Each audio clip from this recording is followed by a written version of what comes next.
ధార్మిక కార్మిక క్షేత్రం రాజన్న సిరిసిల్ల జిల్లా వార్తల సమాహారం. ఎస్ఎస్ న్యూస్ కి స్వాగతం. ఈ రోజు వార్తలు. సిరిసిల్ల పట్టణంలోని పలు ముంపు ప్రాంతాల్లో వర్షాలతో వచ్చే వరద నీటి ద్వారా ప్రజలకు ఇబ్బందులు రాకుండా పకడ్బందీ చర్యలు చేపట్టాలని మున్సిపల్ అధికారులను కలెక్టర్ సందీప్ కుమార్ ఝా ఆదేశించారు. వర్షాకాల నేపథ్యంలో సిరిసిల్లలోని శ్రీనగర్ కాలనీ, శాంతినగర్, పద్మనగర్లో కలెక్టర్, మున్సిపల్ కమిషనర్ లావణ్యతో కలిసి ఆయా ప్రాంతాల్లో క్షేత్రస్థాయిలో సోమవారం ఉదయం పరిశీలించారు. పద్మనగర్ ఈడికి నుంచి శ్రీనగర్ కాలనీ, శాంతినగర్ ప్రాంతాల మీదుగా మానేల్లో వరద నీరు కలిసి స్థలాలను పరిశీలించి అధికారులకు పలు సూచనలు చేశారు. అనంతరం కలెక్టర్ సందీప్ కుమార్ ఝా మాట్లాడారు. వర్షాలతో వచ్చే వరద ముప్పుతో ప్రజలకు ఇబ్బందులు రాకుండా ముందు జాగ్రత్త చర్యలు చేపట్టాలని సూచించారు. పక్కా ప్రణాళికతో పనులు చేయాలని ఆదేశించారు. నాళాల్లో ఎలాంటి చెత్త లేకుండా చేసి వరద నీరు సాఫీగా వెళ్లేలా చూడాలని పేర్కొన్నారు. ఈ పర్యటనలో Sircilla municipal commissioner Lavanya, deputy EE Prasad, AE Swamy, technical officer Venkatesh, టీపీఎస్లు వినయ్, నవీన్ తదితరులు ఉన్నారు.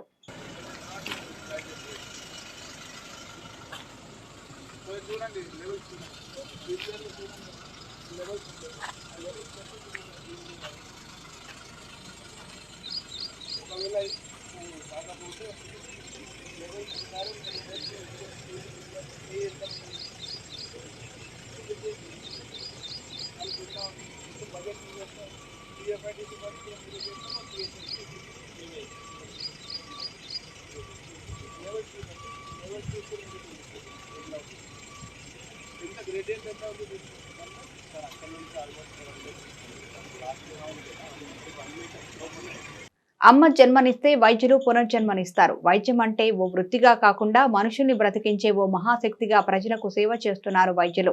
అలాంటి వైద్యుల దినోత్సవాన్ని ముస్తాబాద్ తిరుమల నర్సింగ్ హోమ్ లో ఘనంగా నిర్వహించారు. ముస్తాబాద్ పట్టణ కేంద్రంలోని తిరుమల నర్సింగ్ హోమ్ లో అంతర్జాతీయ వైద్యుల దినోత్సవాన్ని పురస్కరించుకుని వేడుకలను నిర్వహించారు. ఈ సందర్భంగా స్త్రీ వైద్య నిపుణులు స్రవంతి కేక్ కట్ చేయగా సిబ్బంది కేక్ తినిపించి శుభాకాంక్షలు తెలిపారు. ఈ సందర్భంగా వైద్యురాలు మాట్లాడుతూ గత 32 సంవత్సరాలుగా ధనిక పేద అనే తేడా లేకుండా ప్రతి ఒక్కరికి వైద్య సేవలు అందిస్తుంది తిరుమల నర్సింగ్ హోమ్ అని పేర్కొన్నారు.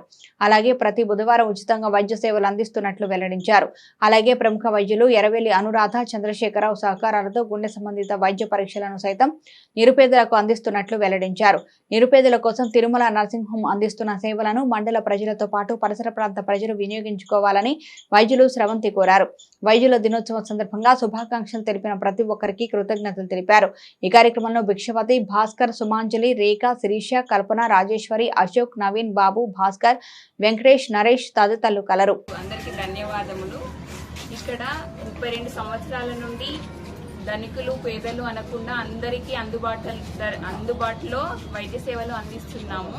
ప్రతి బుధవారం రోజు ఉచితంగా ఓపీ చూడబడుతుంది. ప్లస్ బీపీ, షుగర్, గుండె సమస్యలు ఉన్న వాళ్ళందరికీ కూడా తక్కువ ధరల్లో, అందుబాటు ధరల్లో వైద్య సేవలు అందిస్తున్నాము ఇక్కడ. ప్లస్ నార్మల్ డెలివరీలు కూడా చేయబడుతున్నాయి. కావున అందరూ వైద్య సేవలను అందుకోగలరని కోరుతున్నాము. Thank you for. అభివృద్ధి పేరిట నిరుపేదల భూములను లాక్కొని వారికి పరిహారం చెల్లించకుండా కేటీఆర్ తన అనుచరుల పేర్లు ఎక్కించి పరిహారం పొందిన వారిపై కఠిన చర్యలు తీసుకోవాలని తంగళ్లపల్లి మండల కాంగ్రెస్ పార్టీ అధ్యక్షుడు జలగం ప్రవీణ్ ప్రభుత్వాన్ని కోరారు. ఈ రోజు సిరిసిల్ల కాంగ్రెస్ పార్టీ కార్యాలయంలో ఏర్పాటు చేసిన విలేకరుల సమావేశంలో జలగం ప్రవీణ్ మాట్లాడుతూ పోరాడి సాధించుకున్న సిరిసిల్ల జిల్లాలో పలు విద్యా సంస్థలు నెలకొల్పగా జిల్లాల శివార్లో వ్యవసాయ కళాశాల ఏర్పాటు కోసం నిరుపేదల నుంచి 50 ఎకరాల భూమిని లాక్కొని వారికి ఎలాంటి పరిహారం చెల్లించకుండా కేటీఆర్ తన అనుచరుల పేర్లను ఎక్కించి వారికి మాత్రమే పరిహారం ఇప్పించాడని ఆరోపించారు. అధికారులు విచారణ చేపట్టి అర్హులైన నిరుపేదలకు న్యాయం చేయాలని, ప్రభుత్వ ఖజానాకు గండి కొట్టిన వారిపై క్రిమినల్ కేసులు నమోదు చేయాలని జలగం ప్రవీణ్ డిమాండ్ చేశారు. మరోవైపు జిల్లాలో కొత్త చెరువు అన్యాక్రాంతానికి గురైందని, దీనిపై విచారణ చేపట్టి దోషులను శిక్షించాలని కోరారు. ఈ విలేకరుల సమావేశంలో ఎంపీటీసీ బైరినేని రాము, కౌన్సిలర్ రెడ్డి నాయక్, కాంగ్రెస్ పార్టీ నాయకులు నేరేళ్ల శ్రీకాంత్, గుండ్లపల్లి గౌతమ్ తదితరులు పాల్గొన్నారు. తెలంగాణ రాష్ట్రం ఏర్పడిన తర్వాత ఏదైతే పరిపాలన సౌలభ్యం కోసం నూతన జిల్లాల ఏర్పాటు జరిగిందో ఆ నూతన జిల్లాలో ఏర్పడిన ప్రక్రియలో భాగంగా రాజన్న సిరిసిల్ల జిల్లాను కూడా ఉద్యమాల ద్వారా ఏర్పాటు చేసుకోవడం జరిగింది. అయితే ఏర్పాటు చేసుకున్న జిల్లాలో అభివృద్ధి పదంలో నడిపేయాలని చెప్పి జిల్లా హెడ్ క్వార్టర్కు సంబంధించిన కార్యాలయాలు కావచ్చు, అలాగే విద్యార్థులకు సంబంధించిన ఎడ్యుకేషన్ డిపార్ట్మెంట్కి సంబంధించిన కార్యాలయాలు కావచ్చు, అలాగే యూనివర్సిటీలు కావచ్చు జిల్లా కేంద్రానికి రావడం జరిగింది. అప్పుడున్న ప్రభుత్వం మంచి ఆలోచన చేస్తూ ఉందని చెప్పి మేమందరం అనుకున్న తరుణంలో ఏదైతే కేటీ రామారావు గారు సిరిసిల్ల ప్రాంతం నుంచి ప్రాతినిధ్యం వహిస్తూ ఉన్నారో ఈ ప్రాంతంలో వ్యవసాయ కాలేజీని మంజూరు చేయించి సుమారు ఏదైతే ఏర్పాటు చేసిన వ్యవసాయ కళాశాల జిల్లాల ప్రాంతంలో ఏర్పాటు చేసిరో అక్కడ కాలేజీ కోసం జిల్లాల గ్రామానికి సంబంధించిన దళితుల వద్ద 50 ఎకరాలను ప్రభుత్వ కాలేజీ కోసం తీసుకోవడం జరిగింది. అక్కడున్న ఏదైతే రైతులు ఉన్నారో వాళ్ళ ఆ సమయంలో అక్కడ కాస్తు చేసుకుంటూ ఉన్నారు. వాళ్ళు దాని మీద జీవన ఉపాధి కొనసాగిస్తున్న తరుణంలో వాళ్ళు ముందుకు వచ్చి ప్రభుత్వానికి 50 ఎకరాలు ఇవ్వడం జరిగింది. అందులో 20 నుండి 25 మంది రైతులు వాళ్ళ కాలేజీ కోసం త్యాగం చేయడం జరిగింది. అయితే కాలేజీ ఏర్పాటు చేసే క్రమంలో ఏదైతే ఈ భూ నిర్వాసితులు ఉన్నారో వారికి నష్టపరిహారం ఇస్తామని చెప్పి మభ్యపెట్టడం, అలాగే వారికి ఆ కాలేజీలో చదువుకున్న వారు ఉంటే ఉద్యోగాలు ఇస్తామని చెప్పి బుకాయించి చెప్పడం, ఈ విధంగా పలు మాటలు చెప్పి ఆ ప్రాంతంలో కాలేజీ నిర్మాణం చేయించడం జరిగింది. ఇదంతా ఒక ఎత్తు అయితే ఏదైతే జిల్లాల గ్రామంలో ఉన్న 651, 652, 658, 659 సర్వే నెంబర్లలో ఉన్న ప్రభుత్వ ల్యాండ్ ఏదైతే ఉందో ఆ ప్రభుత్వ ల్యాండ్లో కాలేజీ కోసం ఇచ్చిన త్యాగదానులు రైతులే కాకుండా అప్పుడున్న మంత్రి గారి ప్రోత్సాహంతో తన అనుచరులు, ఆ ప్రాంతం నుండి ప్రాతినిధ్యం వహిస్తున్న అనుచరులు, అలాగే చుట్టూ నిత్యం తన చుట్టూ తిరిగే 4-5 సిరిసిల్ల ప్రాంతం నుండి ప్రాతినిధ్యం వహిస్తున్న అనుచరులు దొంగతనంగా ప్రభుత్వ అధికారులను నయానా భయానా బెదిరించుకుంటూ ఏదైతే ఈ సర్వే నెంబర్లలో ల్యాండ్ ఉన్నదో, ప్రభుత్వ జాగా ఉందో ఆ జాగను అరువులు కానులకు, ఎలాంటి సంబంధం లేని వాళ్ళకు ఆ రోజు సుమారు 50-60 ఎకరాల వరకు అపనంగా కట్టబెట్టిన వైనం కేవలం ఇది రామారావు గారికే చెల్లిందని చెప్తా ఉన్నాం. ఎందుకంటే అరువులను విడిచిపెట్టి కనీసం వాళ్ళకు వసతి ఏర్పాటు చేయలేని స్థితి రామారావు గారు చూపించి వాళ్ళ అనుచరులకు, వాళ్ళ పార్టీ అనుచరులకు, వాళ్ళ కార్యకర్తలకు మాత్రమే ఆ భూమితోని సంబంధం లేకున్నా ఆ భూమిలో వాళ్ళు ఏదో కాస్తు చేసుకుంటున్నారు, వాళ్ళు అందులోనే ఉంటున్నారని చెప్పి పట్టా పాస్బుక్లలో వాళ్ళ పేర్లు ఎక్కించి ప్రభుత్వం నుండి ఆ జాగాకు నష్టపరిహారం తీసుకున్నారు. నిజమైన అర్హులైన రైతులు ఎవరైతే ఉన్నారో వీళ్ళందరికీ కనీసం వాళ్ళని పట్టించుకున్న పాపాన పోలేదు. అప్పటి నుండి ఇప్పటి వరకు వాళ్ళకి నష్టపరిహారం ఇచ్చిన పాపాన కూడా పోలేదు. వాళ్ళు కార్యాలయాల చుట్టూ, కలెక్టర్ గారు ఆఫీస్ చుట్టూ, ఎంఆర్ఓ గారు ఆఫీస్ చుట్టూ ఎన్నిసార్లు తిరిగి రోడ్ల మీద ఎక్కి ధర్నాలు చేసినా కనీసం పట్టించుకున్న పాపాన పోలేదు. ఇది కేటీ రామారావు గారు గుర్తుంచుకోవాలి. ఒక్కటి ఏదైతే అర్హులు 22 మంది అని చెప్పి మేము చెప్తా ఉన్నామో ఇది ఆర్టీఐ యాక్ట్ ప్రకారం పంచనామా ద్వారా మేమందరం తీసుకోవడం జరిగింది. వీళ్ళు తాతల తండ్రుల కాలం నుండి కూడా వీళ్ళు కాస్తులో ఉన్నారు. వీళ్ళు కాకుండా వీళ్ళకి ఎలాంటి నష్టపరిహారం ఇవ్వకుండా ఈరోజు సుమారు 24 మంది దొంగ పట్టాల ద్వారా ఎక్కించుకొని ప్రభుత్వం ద్వారా ఈరోజు వాళ్ళు రైతు బంధును కూడా పొందే వైనాన్ని కూడా మేము ముందు ఉంచుతూ ఉన్నాం. గౌరవనీయులు కేటీ రామారావు గారికి ఏమాత్రమైన చిత్తశుద్ధి ఉంటే ఏదైతే ఈ దొంగ పట్టాల వ్యవహారంలో, అగ్రికల్చర్ కాలేజీ వ్యవహారంలో తనకి సంబంధం లేకపోతే, ఎవరైతే తప్పుడు విధానం వల్ల రిజిస్ట్రేషన్ చేసుకున్నారో ప్రభుత్వం ఖజానాకు గండి కొట్టి రైతు బంధును పొందుతూ ఉన్నారో వాళ్ళ మీద క్రిమినల్ చర్యలకు సిఫార్సు చేయాలి. చేయలేకపోతే తప్పకుండా మీరే మీ అనుచరులను, మీ కార్యకర్తలను ఉసిగొల్పి ప్రభుత్వ జాగను అప్పనంగా ఖాళీ చేసిన వైనాన్ని ఈరోజు ప్రభుత్వం, కాంగ్రెస్ పార్టీ ప్రభుత్వం తీవ్రంగా ఖండిస్తూ ఉంది. తప్పకుండా ఈ ప్రాంతానికి ప్రాతినిధ్యం వహిస్తున్న కాంగ్రెస్ పార్టీ నాయకులు పొన్నం ప్రభాకర్ గారు కావచ్చు, ఆది శ్రీనివాస్ గారు కావచ్చు, కేకే మహేందర్ రెడ్డి గారు కావచ్చు, తప్పకుండా ఇది ప్రభుత్వానికి సిఫారసు చేసి ఈ ల్యాండ్ను ప్రభుత్వం స్వాధీనపరుచుకునే దిశగా ఒక జీవోను రిలీజ్ చేయాల్సిందిగా మేము కోరుతా ఉన్నాం. ఈ నెల 4న సిరిసిల్లలో జరిగే కామ్రేడ్ దొడ్డి కొమరయ్య వర్ధంతి సభను విజయవంతం చేయాలని సిపిఐ జిల్లా కార్యదర్శి గుంటి వేణు, రాష్ట్ర యాదవ్ సంఘం నాయకులు వీరవేణి మల్లేశం ఎల్లారెడ్డిపేటలో అన్నారు. సిరిసిల్ల జిల్లాలో జరిగే దొడ్డి కొమరయ్య సభ కరపత్రాన్ని యాదవ్ సంఘం సభ్యులు పాల్గొని ఆవిష్కరించారు. సిరిసిల్లలో జూలై 4వ తేదీన వాసవి కళ్యాణ మండపంలో దొడ్డి కొమరయ్య 78వ వర్ధంతి సన్నాహక కమిటీగా ఏర్పడి ఘనంగా నివాళి సభను ఏర్పాటు జరుగుతుందన్నారు. దొడ్డి కొమరయ్య గొర్రెల పెంపకందారుల కుటుంబంలో జన్మించారని, నైజాం సర్కార్ భూస్వాములు, జమీందార్ల దొరల దోపిడీ, వెట్టి చాకరీ, బానిసత్వానికి వ్యతిరేకంగా పోరాడారని గుర్తు చేశారు. రజాకాల గుండాల దాడులను ఎదుర్కొన్న ఏకైక వ్యక్తి కొమరయ్య అని చెప్పారు. సభకు వక్తలుగా టీజేఎస్ రాష్ట్ర అధ్యక్షులు ప్రొఫెసర్ కోదండరాం, సిపిఐ జాతీయ కార్యవర్గ సభ్యులు చాడా వెంకటరెడ్డి, సిరిసిల్ల మున్సిపల్ చైర్పర్సన్ జుందా కళాచక్రపాణి, మాజీ చైర్మన్ తులా ఉమా, సిరిసిల్ల కాంగ్రెస్ నియోజకవర్గ ఇన్ఛార్జి కేకే మహేందర్ రెడ్డి హాజరు కానున్నారని అన్నారు.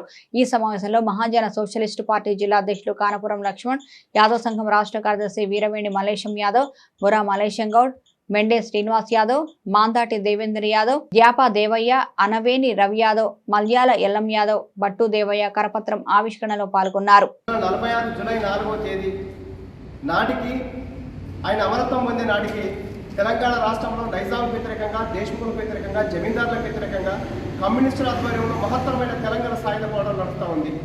ఈ పోరాటంను అనుసరించి అక్కడ ఉన్నటువంటి విష్ణూరు రామచంద్రరెడ్డి అనేటువంటి కరుడుగట్టినటువంటి భూస్వామికి వ్యతిరేకంగా పోరాటం జరుగుతున్నప్పుడు 1946 జూలై 4వ తేదీన ఆ గ్రామంలో పెద్ద ఎత్తున ఈ దొరల దోపిడీలకు వ్యతిరేకంగా, ఎట్టి చాకరీ వ్యతిరేకంగా, దోపిడీకి వ్యతిరేకంగా, దున్నేవారికి భూమి కావాలని నినాదంతో ఒక మహత్తరమైన ఊరేగింపు పెట్టారు. ఆ ఊరేగింపులోనే మొదటి అగ్రస్థానంలో ఉన్నటువంటి దొడ్డి కొమరయ్య అక్కడ ఉన్నటువంటి ప్రజలు కనుక ఈ ఉద్యమం ముందుకు వస్తే మాత్రం మేల్కొంటారనే ఉద్దేశంతో విష్ణుడి రామచంద్రరెడ్డికి సంబంధించిన భూస్వామ్యకు సంబంధించిన గుండాలు, నైజాం పోలీసు వాళ్ళు అందరూ కలిసి కాల్పులు చేస్తే అక్కడ దొడ్డి కొమరయ్య అమరత్వం పొందడం జరిగింది. అమరత్వం పొందిన ఒక సంవత్సరం నాటికి 1947 సెప్టెంబర్ 11న తెలంగాణ సాయుధ పోరాటం దొడ్డి కొమరయ్య అమరత్వంతో జరిగింది. ఈ పోరాటం మూలంగా దాదాపు తెలంగాణ రాష్ట్రంలో 3,500 గ్రామాలు విముక్తి కాగా 4,000 మంది కమ్యూనిస్టు యోధులు అమరత్వం పొందారు. ఇవాళ 10 లక్షల ఎకరాల భూమి కమ్రేడ్ దొడ్డి కొమరయ్య అమరత్వంతో 10 లక్షల ఎకరాల భూమి పేదలు పంచుకున్నటువంటి చరిత్ర ఉంది. అందుకే ఇవాళ ప్రభుత్వం గతంలో ఉన్నటువంటి ప్రభుత్వం కానీ, ఇప్పుడున్నటువంటి ప్రభుత్వం కానీ ఇవాళ ఎక్కడ కూడా ఇవాళ కాంస్య విగ్రహాలు ఇవాళ దొడ్డి కొమరయ్య లేవు, కనీసం స్మారకార్థం కూడా లేదు. కానీ వాళ్ళ మేమందరం కూడా కులాలకు, మతాలకు కేవలం ఒక దొడ్డి కొమరయ్య యొక్క కులానికి సంబంధించిన వ్యక్తి కాదు. దున్నేవారికి భూమి కావాలని, దోపిడి కావాలని, సమాజ మార్పు జరగాలని, ప్రతి వాడు ఇక్కడ భూమి తినేటువంటి స్వేచ్ఛ సమరత్వం కావాలని కోరుకున్న దాంట్లో దొడ్డి కొమరయ్య ఒకరు. అందుకే సబ్బండ వర్గాలు జూలై 4వ తేదీన సిరిసిల్ల వాసవి కళ్యాణ మండపంలో ఈ యొక్క బహిరంగ సభను విజయవంతం చేయాలని కోరుతున్నాం. దాంట్లో భాగంగానే ముఖ్యంగా వస్తున్నటువంటి వాళ్ళు ప్రొఫెసర్ కోదండరాం గారు, అట్లాగే ఉమ్మడి కరీంనగర్ జిల్లా పరిషత్ చైర్మన్ తులా ఉమ్మ గారు, అట్లాగే సిరిసిల్ల మున్సిపల్ చైర్మన్ జిందం కళా చక్రపాణి గారు, కేకే మహేందర్ రెడ్డి గారు, సిపిఐ జాతీయ కార్యవర్గ చాడా వెంకటరెడ్డి వారు ఇట్లాంటి వాళ్ళు హాజరవుతారు. కాబట్టి జిల్లాలో ఉన్నటువంటి ప్రజానికం అంతా దాదాపు 78 సంవత్సరాల క్రితం అమరుడైనటువంటి దొడ్డి కొమరయ్యను స్మరించుకోవడం అంటేనే దున్నేవానికి భూమి కావాలని కోరుకోవడం, స్వేచ్ఛ, స్వతంత్రాలు, సమానత్వం కావాలని కోరుకునేటువంటి విధంగా ఇవాళ పౌర సమాజం, పౌరాకులను కోరుకున్నటువంటి వాళ్ళు ఇవాళ అన్ని రకాల సంబంధించినటువంటి సబ్బండ వర్గాల యొక్క సభను విజయవంతం చేయాలని ఈ సందర్భంగా కోరుతాం. సిరిసిల్ల జిల్లా లోపల మరి 78 సంవత్సరాల క్రితం ఆయన ప్రజల కోసం మరి దోపిడీ వ్యవస్థ మీద ప్రజల యొక్క అన్ని శ్రమను దోపిడీ చేస్తున్నటువంటి సందర్భంలో మరి దొరలు కానీ ఇంకా ఎవరైతే మన దోపిడీ వ్యవస్థకు మనల్ని అణచివేస్తున్నారో ఆ అణచివేతకు ఎదురుగా నిలబడి త్యాగం చేసి మరి ప్రజల రక్షణ కోసం ఆయన ప్రాణాన్ని అర్పితం చేసిండని చెప్పి ప్రజలందరూ గమనించాలని చెప్పి విజ్ఞప్తి చేస్తున్నాం. మరి వాళ్ళందరి తరఫున మనం ఇప్పటికీ వారి ఆదేశాల్లో మనం నిలబడి ఉన్నాం. కాబట్టి ప్రజలందరూ నాయకులు మరి పార్టీలకు అతీతంగా గ్రామస్తులు మరి పట్టణ అందరూ కూడా మీరంతా సహకరించి మరి దొడ్డి కొమరయ్య వర్ధంతి జూలై 4వ తేదీ వాసవి కళ్యాణ మండపంలో ఘనంగా చేయాలని చెప్పి మీకు అందరికి విజ్ఞప్తి చేస్తూ అంతర్జాతీయ వైద్యుల దినోత్సవం సందర్భంగా ముస్తాబాద్ ప్రభుత్వ ఉన్నత పాఠశాలలో 90 మంది విద్యార్థులకు ప్రముఖ వైద్యులు చింతోజు శంకర్ నోట్బుక్లు, పెన్నులు వితరణ చేసి మరోమారు తన ఔదార్యాన్ని చాటుకున్నారు. ముస్తాబాద్ ప్రభుత్వ ఉన్నత పాఠశాలలో చదువుకునే నిరుపేదకు విద్యార్థులకు ప్రముఖ వైద్యులు చింతోజు శంకర్ 90 మంది విద్యార్థులకు ఒక్కొక్కరికి 3 నోట్బుక్లు, పెన్నులు అందించి మనసున్న మారాజు అనిపించుకున్నారు. ఇప్పటికే తాను చదువుకున్న పాఠశాలకు డిజిటల్ తరగతి గదులకు కావలసిన సదుపాయాలను సమకూర్చుకున్నారు. అంతేకాకుండా వారి తల్లిదండ్రులు చింతోజు బాలమణి బ్రహ్మయ్యల స్మారకార్థం విద్యార్థులకు బాల సాహిత్యంపై అవగాహన కల్పించేందుకు అనేక పుస్తకాలు అందించి విద్యార్థుల గుండెల్లో నిలిచిపోయారని పలువురు తెలుపుతున్నారు. ఈ కార్యక్రమంలో పాఠశాల ఉపాధ్యాయులు తదితరులు కలరు. తంగళపల్లి ప్రభుత్వ పాఠశాలలో అదనపు తరగతి గదుల నిర్మాణానికి ఎంపీపీ పడిగెల మానస, ఎంపీటీసీ కోడి అంతేలు భూమి పూజ చేశారు. తంగళపల్లి మండల కేంద్రంలోని ప్రభుత్వ పాఠశాలలో అదనపు తరగతి గదుల నిర్మాణానికి మండల పరిషత్ నిధులు 4,60,000 రూపాయలు మంజూరు కాగా ఈ రోజు ఎంపీటీసీ పడిగల మానస ఎంపీటీసీ కోడి అంతయ్య భూమి పూజ చేశారు. నిధులకు సహకరించిన ఎమ్మెల్యే కేటీఆర్ కు వారు కృతజ్ఞతలు తెలిపారు. 3,60,000 అదనపు క్లాస్ రూము మరియు డయాస్కు ₹1,00,000 జనరల్ ఫండ్ సీనియరేజ్ నుండి మరి మన ఎంపీపీ గారు నాకు ఎంపీటీసీ కోటా కింద కేటాయించడం జరిగింది. మరి ఇట్టి పనులను త్వరగా పూర్తి చేయాలని ఎవరైతే పనిచేస్తారో వాళ్ళకు మేము చెప్పడం జరిగింది. మరి ఈ తంగలపల్లి గ్రామంలో మనకు ఉన్న స్కూలు మరి ప్రైవేట్ స్కూళ్ళకు ధీటుగా నడిపిస్తున్నారు. మరి ఈ కార్యక్రమంలో పాల్పంచుకుంటున్న మన ఎంపీపీ పడిగల మానసరాజు గారు, మరి high school head master Shankaranarayana sir గారు, మరి primary school head master Venkateswararao గారు, మరియు అధ్యాపకులు, మీడియా మిత్రులు, ప్రెస్ మిత్రులు అందరికీ పేరు పేర్ల నమస్కారాలు తెలియజేసుకుంటూ, మరి తంగలపల్లి గ్రామ స్కూల్కి పెడితే తంగలపల్లి గ్రామ ప్రజలందరికీ ఈ నిధులు కేటాయించినట్టే అని చెప్పి భావించి ఈ నిధులను కేటాయించడం జరిగింది. మరి తంగలపల్లి గ్రామంలో కానీ మండలంలో కానీ మన గ్రామానికి సంబంధించిన ఎంపీపీ ఉండడం వల్ల మరి అనేక అభివృద్ధి కార్యక్రమాలు ఇప్పటికే చేపట్టడం జరిగింది. మరి ఇప్పుడైతే ఏవైతే నిధులు ఉన్నాయో వాటిని కూడా కంప్లీట్గా పూర్తి చేసి మరి మనకిచ్చిన అవకాశాన్ని సద్వినియోగం చేసుకుందామని ఆశాభావం వ్యక్తం చేస్తూ, మరి తంగలపల్లి గ్రామాన్ని ఎలాంటి అభివృద్ధి పథంలో కానీ డెవలప్మెంట్లో కానీ ముఖ్యంగా ఈ స్కూల్లో మేమందరం చిన్నప్పటి నుండి చదువుకున్నాం. మరి చెట్ల కింద కూర్చొని చదువుకునే స్థాయి నుండి మరి ఈరోజు పెద్ద కార్పొరేట్ స్థాయిలో బిల్డింగ్ పనులు జరుగుతున్నాయి. మరి మన మంత్రి కేటీఆర్ గారు 10-12 కోట్లతోటి మరి నిధులు మంజూరు చేసి ఇంకా కొంత అసంపూర్తిగా ఉంది. మరి పిల్లలు కానీ అధ్యాపకులు కానీ ఇబ్బంది పడుతున్నమాట వాస్తవం. మరి ఇప్పుడున్న గవర్నమెంట్ తొందరలో మిగతా నిధులు శాంక్షన్ చేసి మరి పూర్తి చేయాలని విజ్ఞప్తి చేస్తూ, మరి వీటిని క్లాస్ రూమ్కి కానీ డయాస్ రెండింటి చేసుకోవాలని చెప్పి మరి కోరుకుంటూ నాకు ఈ అవకాశం ఇచ్చిన మీ అందరికీ పేరు పేరున నమస్కారాలు తెలియజేస్తున్నాను. మండల కేంద్రంలోని తంగలపల్లి గ్రామంలోని జెడ్పీహెచ్ఎస్ హై స్కూల్లో మరి అదనపు క్లాస్ రూమ్లు మరియు dining stage ZPHS high school primary school 2 స్కూళ్ళకు గాను మరి మండల పరిషత్ నిధుల నుండి 3,60,000 రూపాయలు వెచ్చించి మా స్థానిక ఎంపీటీసీ కోడి అంతయ్య గారి ఎంపీపీ మండల పరిషత్ నుండి ఎంపీటీసీ గారికి ఇచ్చి మరి ఇక్కడ పిల్లలు అసౌకర్యం చూసి మరి వెంటనే స్కూల్కి ఇస్తే బాగుంటుందని మేము ఆలోచించి 3,60,000 రూపాయలను మరి స్కూల్కు అదనంగా ఇవ్వడం జరుగుతుంది. మరి కార్యక్రమాన్ని ఈరోజు పూజ ఏర్పాటు చేసుకోవడం జరిగింది. ఈ కార్యక్రమంలో స్థానిక ఎంపీటీసీ కోడి అంతయ్య గారు మరియు ప్రధాన ఉపాధ్యాయులు శంకరనారాయణ గారు, ప్రైమరీ స్కూల్ హెచ్ఎం వెంకటేశ్వర గారు, ఉపాధ్యాయులకు మిత్రులందరికీ పేరు పేరున హృదయపూర్వక నమస్కారాలు. మండల హెడ్ క్వార్టర్ అంటే ఒక మోడర్న్ స్కూల్గా తీర్చిదిద్దాలని ఆ రోజు మరి మంత్రిగా ఉన్న కేటీ రామారావు గారు, స్థానిక ఎమ్మెల్యే గారు మరి న్యూ ఫౌండేషన్ ద్వారా 9 కోట్లతోనే స్కూళ్ళు మరి వ్యయం వేసి ప్రారంభించడం జరిగింది. ఇప్పటి వరకు పూర్తి స్థాయిలో అయిపోతుంది. మరి అది కొన్ని అనివార్య కారణాల వల్ల ఆగిపోవడం జరిగింది.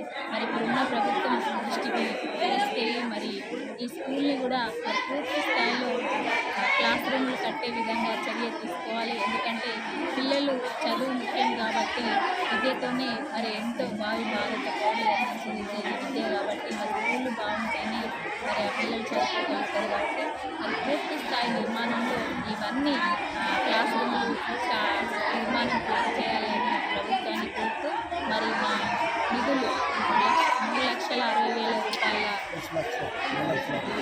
ప్లస్ 4,60,000 రూపాయలు మండల పరిషత్ నిధుల నుండి మేము ఇచ్చినందుకు మాకు సహకరించినటువంటి స్థానిక ఎమ్మెల్యే కేటీ రామారావు గారికి మా తరఫున, మా ఎంపీస్ తరఫున, మా ఉపాధ్యాయులందరి తరఫున, పిల్లలందరి తరఫున ప్రత్యేకమైన నమస్కారాలు. ముస్తాబాద్ మండలం కొండాపూర్ రెడ్డి సంఘం అధ్యక్షులుగా బొందుగుల దేవిరెడ్డి ఏకగ్రీవంగా ఎన్నికయ్యారు. రెడ్డి సంఘం బలోపేతం కోసం తమ వంతు కృషి చేస్తామని నూతన పాలకవర్గం తెలిపింది. కొండాపూర్ రెడ్డి సంఘంలో నూతన పాలకవర్గం ఎన్నికల అధికారులు నిమ్మరాజిరెడ్డి, తినేటి అంజిరెడ్డి, ఆయనేని బాలరెడ్డి, గుడికందుల మహేందర్ రెడ్డి సమక్షంలో నిర్వహించారు. అధ్యక్షునిగా బొందుగుల దేవిరెడ్డి, ఉపాధ్యక్షులుగా కనమేని శేఖర్ రెడ్డి, కోశాధికారిగా తినేటి రామిరెడ్డి, ప్రధాన కార్యదర్శిగా పెండ్యాల మహేందర్ రెడ్డి, కార్యదర్శిగా తాటిపల్లి పద్మారెడ్డి, కార్యవర్గ సభ్యులుగా షాడా దేవిరెడ్డి, బండిరాజు, లక్కిరెడ్డి, వెంకటేష్ రెడ్డిలు ఏకగ్రీవంగా ఎన్నికయ్యారు. వీరిని సంఘ సభ్యులు శాలువాలతో సత్కరించి శుభాకాంక్షలు తెలిపారు. ఎన్నికైన నూతన పాలకవర్గం రెడ్డి సంఘం బలోపేతంతో పాటు సమస్యల పరిష్కారం కోసం కృషి చేస్తామని వెల్లడించారు. ఈ కార్యక్రమంలో సంఘం సభ్యులు colour. Sircilla Katta Maisamma golden temple ద్వితీయ వార్షికోత్సవ వేడుకలు ఘనంగా జరిగాయి. వేదమూర్తులైన బ్రాహ్మణ సమక్షంలో వేడుకలు వైభవపేతంగా నిర్వహించారు. Sircilla BY Nagar Kattamaisamma golden temple 2వ వార్షికోత్సవ వేడుకలు వైభవంగా జరిగాయి. నేటి ఉదయం నుంచి ఆలయంలో వేదమూర్తులైన బ్రాహ్మణోత్తముల సమక్షంలో జలాభిషేకాలు, పంచామృత అభిషేకాలు జరిపారు. అనంతరం యజ్ఞంతో పాటు కుంకుమ పూజలు నిర్వహించారు. వచ్చిన భక్తులకు అన్నదాన కార్యక్రమం ఏర్పాటు చేశారు. ఎంతో మహిమ కలిగిన కట్టమైసమ్మ తల్లి దేవాలయంలో నూతనంగా సంతాన నాగదేవత గుడి నిర్మాణానికి పూనుకోగా స్థానికులు అభ్యంతరం తెలపడంతో నిలిచిపోయింది. ఇదే దేవాలయంలో ఉన్న వేప చెట్టు కొట్టివేయగా దాని కింది భాగంలో 5 పడగలతో నాగదేవత ఆకృతి, మరొకటి 3 పడగల ఆకృతిలో నాగదేవత వెలిసింది. దీంతో భక్తులు తరలి వచ్చి తిలకిస్తున్నారు. శ్రీ కట్టమైసమ్మ పోచమ్మ తల్లి గోల్డెన్ టెంపుల్ దాదాపు 2 సంవత్సరాలు 2వ వార్షికోత్సవం జరుగుతుంది. గత 400 సంవత్సరాల క్రితమే చెరువు పునరించినప్పుడు కాకతీయ రాజులు మరి చెరువు నిర్మించినప్పుడు అప్పటి నుంచి వెళ్ళి మైసమ్మ గారు ఉన్నారు. దాదాపు ఈ భూమి మీదనే ఈ మైసమ్మ కట్టడం జరిగింది. ఎందుకంటే చాలా పవర్ఫుల్. ఎన్నో సందర్భాల్లో ఇక్కడ యాక్సిడెంట్ అయినా కానీ జరగలేవు, ఎలాంటి ప్రమాదాలు కాలేదు. కాబట్టి మంచి దేవి వరాలు ఇస్తుంది. ఎవరికి ఎలాంటి కష్టాలు వచ్చినా మరి ఉద్యోగాలు కానీ, పెళ్లి కాని అమ్మాయిలు కానీ, ఎలాంటి వాళ్ళు కానీ ఇక్కడ వచ్చి మొక్కుతే వాళ్ళ కోరికలు నెరవేరుతున్నాయి. ఆ సందర్భాలలో ఇక్కడ 2వ వార్షికోత్సవం ఘనంగా చేసుకోవడం జరుగుతుంది. ఇకపోతే మొన్న మేము ఇక్కడ ఒక నాగదేవతను ప్రతిష్టాపించాలని అనుకున్నాము. ఆ సందర్భాలలో అన్నీ ఉసుకే సిమెంట్ అన్నీ వచ్చినాయి. అదేవిధంగా విగ్రహాన్ని కూడా మేము భయాన్ని ఇవ్వడం జరిగింది. ఇక్కడ ఉన్న ఒక 2 వ్యక్తులు అభ్యంతరం చెప్పడం వల్ల దాన్ని ఆగిపోయింది. ఇవాళ చూసుకుంటే ఇక్కడ ఉన్న ఒక వేప చెట్టు, అమ్మవారి ఏదైతే వేప చెట్టు ఉందో ఆ వేప చెట్టుకు 5 పడగలతోటి ఒకటి, మరి అదేవిధంగా 3 పడగలతోటి ఒకటి ఆ చెట్టుకు రూపకం రావడం జరిగింది. ఆ సందర్భాలల్లో మరి మేము అమ్మవారిని కూడా నాగదేవత సంతానాదేవత కూడా ప్రతిష్ఠించాలని అనుకుంటున్నాము. కాబట్టి ఇది ఇక్కడ ఉన్న గ్రామ ప్రజలకు కానీ అందరికీ తెలవాల్సిన విషయము. ఈ కార్యక్రమం ఇంత మంచి విజయవంతంగా చేసుకుంటున్నాము. అదేవిధంగా సిరిసిల్ల పట్టణ ప్రజలకు అందరికీ ఈ 2వ వార్షికోత్సవ సందర్భంగా శుభాకాంక్షలు.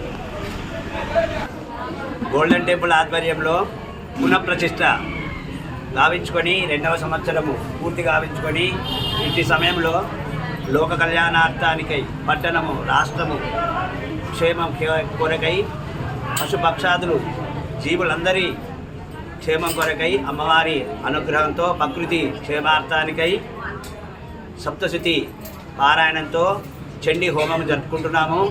ఇదే విధంగా ప్రతి సంవత్సరం కూడా ఇట్లే జరుపుకోవడం జరుగుతుందని విన్నవించుకుంటున్నాము. ప్రజల భాగస్వామ్యం, అధికారుల సమిష్టి కృషి, సభ్యుల సహకారంతో 5 ఏళ్ల పాటు మండలాన్ని అన్ని రంగాల్లో అభివృద్ధి పదంలో నడిపించగలమని ముస్తాబాద్ ఎంపీపీ జనగామ శరత్రావు విలేకరుల సమావేశంలో అన్నారు. ముస్తాబాద్ మండల పరిషత్తు కార్యాలయంలో ఈ నెల 4న ఎంపీపీ, ఎంపీటీసీల పదవీ కాలం ముగియనున్న నేపథ్యంలో ఎంపీటీసీలతో కలిసి ఎంపీపీ జనగామ శరత్రావు మీడియా సమావేశం ఏర్పాటు చేశారు. ఈ సందర్భంగా వారు మాట్లాడుతూ సిరిసిల్ల శాసనసభ్యులు కేటీఆర్ సహకారం, అధికారుల కృషి, ప్రజల భాగస్వామ్యంతో 5 సంవత్సరాల పాటు మండలంలోని అన్ని గ్రామాలను అభివృద్ధి పదంలో నడిపించగలమని వెల్లడించారు. ముఖ్యంగా కాళేశ్వరం నీళ్లను మండలంలోని పలు చెరువులకు తీసుకురావడం సంతోషాన్ని నింపింది. ముఖ్యంగా పార్టీలకు అతీతంగా అన్ని గ్రామాల ఎంపీటీసీలు అభివృద్ధికి సహకరించాయని పేర్కొన్నారు. అంతేకాకుండా అన్ని గ్రామాల్లోని ప్రజలతో సంబంధాలు పెరిగాయన్నారు. రానున్న రోజుల్లో అధికారం ఉన్నా లేకున్నా ప్రజలకు తమ వంతు సహాయ సహకారాలు అందిస్తామని పేర్కొన్నారు. 5 సంవత్సరాల పాటు సహాయ సహకారాలు అందించిన ప్రతి ఒక్కరికి కృతజ్ఞతలు తెలిపారు. ఈ సమావేశంలో మండల కోఆప్షన్ షాదుల్ పాప, ఎంపీటీసీలు గుండెల్లి శ్రీనివాస్ గౌడ్, కొండని బాలకిషన్, కంచం మంజుల, దుబ్బాక స్వేచ్ఛ, రామచంద్రారెడ్డి తదితరులు పాల్గొన్నారు. ముస్తాబాద్ మండలం కేంద్రంలోని నా ఎంపీటీసీ పరిధిలో నన్ను ఓట్లేసి గెలిపించిన ప్రజలందరూ కూడా నేను పాదాభివందనం తెలియజేస్తూ ఉన్నాను. కేవలం మీ ప్రేమ అభిమానంతో మీరు ఓట్లేసినందువల్లే ఈ 5 సంవత్సరాలు కాలంలో నేను ఎంతో కొంత మీకు సేవ చేసిన అనే సంతృప్తితోని ఇప్పుడు ఈ 5 ఏళ్ల కాలాన్ని పూర్తి చేసుకుంటున్నాను. ఈ సందర్భంగా మరొకసారి మీకు ధన్యవాదాలు తెలియజేస్తూ నాకు ఈ 5 ఏళ్ల కాలం పాటు ప్రతి విషయంలో సహకరించిన గౌరవ ఎంపీపీ శరదన్న గారికి, అదేవిధంగా నా తోటి ఎంపీటీసీ సభ్యులందరికీ కూడా హృదయపూర్వక ధన్యవాదాలు. అట్లాగే ముఖ్యంగా అధికారులకు కూడా మేము ప్రత్యేకమైన ధన్యవాదాలు తెలియజేస్తా ఉన్నాం. ముస్తాబాద్ అభివృద్ధిలో ఎంతో కొంత నేను కూడా భాగమైనందుకు చాలా సంతోషంగా ఉంది. ముస్తాబాద్ అభివృద్ధి విషయంలో ఎప్పుడు కూడా ఒక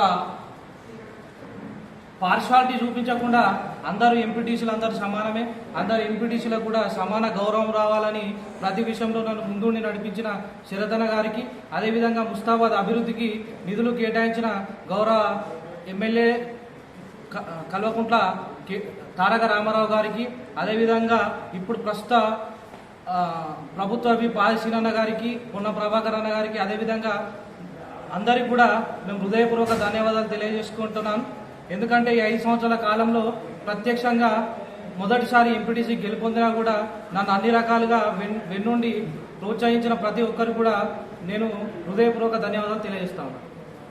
మా మండల ప్రజా పరిషత్ ఆఫీస్లో మా గౌరవ సోదరులు పెద్దలందరూ మా ఎంపీటీసీలందరితో కలిసి పాత్రికేయుల సమావేశం ఏర్పాటు చేయడం జరిగింది. ఈ కార్యక్రమానికి మా సీనియర్ నాయకులు ఈరోజు ఈ యొక్క సమావేశం ముఖ్య ఉద్దేశం మీ ద్వారా మేము ప్రజలకు ఒక సందేశాన్ని ఇవ్వాలని ఈ సమావేశం ఏర్పాటు చేయడం జరిగింది. గత 5 సంవత్సరాల కాలంలో మండలంలో అభివృద్ధి కార్యక్రమాల్లో ఎంపీపీ కానీ ఎంపీటీసీలు కానీ చాలా చురుగ్గా ఉండి ఇవాళ మండలాన్ని అభివృద్ధిలో అందరం కూడా భాగస్వాములమైన చాలా సంతోషం. ముందుగా నాకు ఈ అవకాశం ఇచ్చిన కేటీఆర్ గారికి, బీఆర్ఎస్ పార్టీకి, ఇక్కడ సహకరించిన మా నాయకులందరూ కూడా ధన్యవాదాలు, కృతజ్ఞతలు. నాకు ఈ ఎంపీపీ అవకాశం ఇచ్చి 5 ఏళ్ళు ఇచ్చిన పార్టీకి మరొకసారి కేటీఆర్ గారికి ప్రత్యేకంగా ధన్యవాదాలు. ఈరోజు 5 సంవత్సరాలు గడిచిందంటే అప్పుడే 5 సంవత్సరాలు గడిచిందా అనిపిస్తుంది. 5 ఏళ్లలో ఎక్కడ కూడా ఇబ్బంది లేకుండా దేవుని దయ వల్ల ఈ కేటీఆర్ గారి సహకారంతో ముఖ్యంగా మా ఎంపీటీసీలు అందరం ఒక కుటుంబంలాగా ఉన్నాం. ఈ పార్టీ అవకాశం ఇచ్చినందుకు కేటీఆర్ గారి యొక్క సహకారంతో ఈ 5 ఏళ్ల మండలంలో అనేక మంచి పనులకు మా పాత్ర ఉంది. మాకు ఎంపీపీ ఆఫీస్ నేరుగా నిధులు రాకుండా కూడా ప్రభుత్వం చేసే ప్రతి కార్యక్రమంలో ఇందాక మా గుండెలు సింగ్ గారు చెప్పినట్టు ముస్తాబాద్లో కానీ ముస్తాబాద్ చుట్టుపక్కల గ్రామాలలో కానీ మా ఎంపీటీసీలు అందరూ కూడా ప్రభుత్వం నుంచి వచ్చిన ఏ పనిలో కూడా మేమందరం కూడా భాగస్వామ్యం అయినాం. చాలా పనులు చేసాం, రోడ్లు వేసుకున్నాం, ఎన్నో కార్యక్రమాలు కమ్యూనిటీ హాల్ కట్టుకున్నాం, ఎన్నో శాశ్వతమైన పనులు చేసుకున్నాం. అన్నిటికన్నా ముఖ్యమైనది ఈ ప్రాంతం ఉన్నంత వరకు కూడా మరవలేని మల్లన్న సాగర్ కాలువ కూడా గౌరవ తెలంగాణ తొలి ముఖ్యమంత్రి కేసీఆర్ గారి సహకారంతో ప్యాకేజ్ 12 ఇక్కడి వరకు కూడా నీళ్ళు రావడం మేము అది ఎన్ని జన్మలైనా మర్చిపోలేము. అందరం కూడా చాలా సంతృప్తినిచ్చిన పని అది. ముస్తాబాద్ చెరువు ఎండాకాలంలో కూడా నిండుతుంటే పిల్లలు ఆడుకుంటే ఆ మధుర జ్ఞాపకాలు మర్చిపోలేము. మద్దికుంట కానీ, ముస్తాబాద్ కానీ, మోయిన్కుంట కానీ, చీకోడు ఈ ప్రాంతం అంతా కూడా నామాపూర్, బంధనకల్ విపరీతమైన కరువు ప్రాంతాలు. మానేరు కాలువ ఉన్నప్పటికీ కూడా ఆ మానేరు కాలువ కింది ప్రాంతానికే ఒక 6,000 ఎకరాలకే ఉండే ముస్తాబాద్. ఇప్పుడు మల్లన్న సాగర్ ప్రత్యక్షంగా పరోక్షంగా 20,000 ఎకరాలకు లాభమైంది. అన్ని చెరువులు నింపుకుంటున్నాం, అన్ని చెరువులు ఎండాకాలంలో కూడా నింపినాం. కాబట్టి మల్లన్న సాగర్ కాలువ అనేది మా ఆయాంలో రావడం నిజంగా కూడా మేము ఎన్నటికీ మర్చిపోలేం. ఆ మల్లన్న సాగర్ కాలువ తీసుకొచ్చిన కేటీఆర్ గారికి, కేసీఆర్ గారికి కూడా జీవితాంతం ఈ ప్రజలు ఈ ప్రాంతం ఉన్నంత వరకు కూడా వారి పేరు చిరస్థాయిగా ఉంటుంది. ఈరోజు నాకు మన మండల ప్రజలకు ప్రత్యేకంగా ధన్యవాదాలు. పోయినసారి జడ్పీటీసీగా అవకాశం ఇచ్చారు పార్టీలు ఏదైనా, తర్వాత ఎంపీపీగా అవకాశం ఇచ్చారు. ఈ 10 ఏళ్ళు కూడా నిజంగా విడదీయాలని బంధం మండల ప్రజలతో. అన్ని గ్రామాల్లో అన్ని ప్రభుత్వ అధికారులు, అన్ని స్కూళ్ళ టీచర్లతో సంబంధాలు, అన్ని గ్రామాల్లో అంగన్వాడీ టీచర్లతో, అన్ని గ్రామాల్లో ఆశా వర్కర్లతో, ప్రభుత్వంలో చేసే భాగస్వాములైన ప్రతి ఒక్క అధికారులతో మాకు సంబంధాలు. ఈ 10 ఏళ్ళ అధికారులు ఎంతోమంది వచ్చారు, చాలా మంచిగా పనిచేసిన మండలంలో అనేక రకమైన శాశ్వతమైన కార్యక్రమాలు కేటీఆర్ గారు ఈ 10 ఏళ్లలో తెలంగాణ రాష్ట్రంలో ముస్తాబాద్ సిరిసిల్ల అనేక రకాల అభివృద్ధి చెందింది. సిరిసిల్ల జిల్లా కావడం, మా పక్కకే సిరిసిల్ల మెడికల్ హాస్పిటల్ కావడం, ఇవన్నీ కూడా సిరిసిల్లలో ఉద్యోగ అవకాశాలు రావడం, ఇవన్నీ కూడా చాలా అవకాశాలు కల్పించడం. ఈ 10 ఏళ్ళలో నిజంగా కూడా విడదీయాలని బంధం ఏర్పడ్డది. అనేక రకమైన నా సొంతంగా కూడా కొన్ని కేటీఆర్ కోచింగ్ సెంటర్ కానీ, పిల్లలకు గోరుముద్ద కార్యక్రమాలు కానీ, పొద్దున అల్పాహారాలు కానీ, ఎవరికన్నా అత్యంత పేదవాళ్లకు మనకు తోచిన విధంగా పుస్తమంటలే కానీ ఇంకేమన్నా కానీ అనేక గ్రామాల్లో గుళ్ళు ధర్మం ఎక్కడ ఉంటుందంటే గుళ్ళు కడితే గుళ్ళకి ఎందుకు మేము ఎక్కువ నాకు ఇష్టం అంటే భయం భక్తుంటే మనిషి ఎక్కువ తప్పు చేయడు. అందుకే ఎక్కడ గుడి ఉన్నా కూడా అక్కడ ఏ గుడి వాళ్ళు వచ్చినా కూడా ఎక్కడ గుడి కడుతున్నామన్నా కూడా తోచిన సహాయం చేసి వాళ్ళని గుడి కట్టే విధంగా కూడా ఈ 10 ఏళ్ళలో అనేక రకాలుగా ఎల్లమ్మ గుళ్ళు కానీ పెద్దమ్మ గుళ్ళు కానీ పోచమ్మ గుళ్ళు కానీ అనేక రకాలుగా అన్ని గ్రామాల్లో గుళ్ళు కూడా కడుతున్నారు. వాటికి కూడా మన వంతు ఎంత వీలైతే సహాయం చేసిన మండలంలో ప్రతి వ్యక్తితో ఒక అనుబంధం ఏర్పడేది. చాలా సంతోషం ఈ 10 ఏళ్ళు సేవ చేసినందుకు. రాబోయే రోజుల్లో పదవి ఉన్నా లేకున్నా పదవులే శాశ్వతం కాదు, తప్పకుండా అందుబాటులో ఉంటాం. ఏ పనున్నా మీరు మండల ప్రజలు ఇంతకుముందు ఎంత ఫోన్ చేస్తారో అట్లే మీరు ఫోన్ చేయండి. మా పార్టీ వాళ్ళు ఉంటారు. ఏ పార్టీ ఇప్పుడు కాంగ్రెస్ పార్టీ వచ్చినా అందులో కూడా నాకు సత్సంబంధాలని మండలానికి కావాల్సిన పనులు తప్పకుండా చేయించుకుందాం. మనోళ్ళు ఉన్నారు కాంగ్రెస్ పార్టీ వాళ్ళు. ఎలక్షన్ల వరకే పార్టీలు, ఓట్ల వరకే పార్టీలు, తర్వాత 5 ఏళ్ళు అభివృద్ధి మీద దృష్టి పెట్టాలి. కాబట్టి కాంగ్రెస్లో కూడా మన పనిచేసే వాళ్ళు ఉన్నారు. మండలానికి ఏది కావాలన్నా తప్పకుండా ముందుంటాం. అది మండలానికి సంబంధించిన విషయంలో ఎందులోనైనా ముందుంటాం. తప్పకుండా అవసరం ఉంటే కొట్టాడి పని చేసుకుందామని కూడా మండల ప్రజలకు తెలియజేస్తాం. ప్రజా సమస్యలపై అధికారులు సత్వరమే స్పందించి పరిష్కరించాలని జిల్లా కలెక్టర్ సందీప్ కుమార్ ఝా అన్నారు. ఈ రోజు నిర్వహించిన ప్రజావాణిలో 196 దరఖాస్తులు వచ్చాయి. జిల్లా సమీకృత కార్యాలయాల సముదాయంలోని ఆడిటోరియంలో సోమవారం ప్రజావాణి నిర్వహించగా కలెక్టర్ సందీప్ కుమార్ ఝా అదనపు కలెక్టర్ కిమ్యానాయక్ తో కలిసి ప్రజల నుంచి దరఖాస్తులు స్వీకరించారు. ఈ సందర్భంగా కలెక్టర్ మాట్లాడుతూ ప్రజావాణిలో వచ్చే దరఖాస్తులను ఆయా శాఖల అధికారులు క్షేత్రస్థాయిలో పరిశీలించి సత్వరమే పరిష్కరించాలని సూచించారు. ఈ రోజు జరిగిన ప్రజావాణిలో ఆయా శాఖలకు కలిపి మొత్తం 196 వచ్చాయి. ఈ కార్యక్రమంలో వివిధ శాఖల ఉన్నతాధికారులు, సిబ్బంది తదితరులు పాల్గొన్నారు.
ఈ వార్తలు ఇంతటితో సమాప్తం. తిరిగి ప్రసారమయ్యే SS న్యూస్ లో మళ్ళీ కలుసుకుందాం. అంతవరకు సెలవు. నమస్కారం.